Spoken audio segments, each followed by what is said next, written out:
Този подарък, който искам пък да отправя вече към студиото, нали, към тая база, е флакон номер 4. Нали, ако това е флакон номер 1. Даже съм сложил номерата. Това от касетките ли са тия? Да, това са от касетките. Яко. Ще донесе и касетките, те са в едни куфари. Флакон номер 4 остава тук. Просто това е, което се е запазило от колекцията от 1 до кой знае до колко. Има ли символика в това да е четвърти или той ти е първия след първи, който пазиш?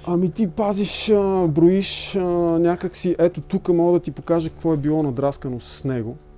Да, дай на камерата. Това е, нали, снимката от 96-та, но има подписи на стената от 95-та. Най-вероятно същия флакон е бил използван и за това лице. Да.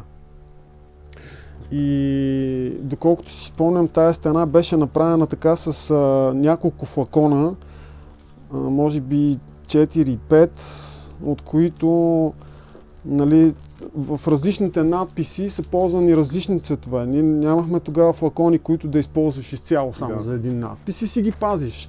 И най-интересното винаги в историята на началото на графитите е, че се правиха няколко надписа едновременно, понеже имаш няколко цвята, комбинираш и изглеждат едни такива недовършени, но накрая имаш 5-6 надписа готови и картинката е по-цялостна.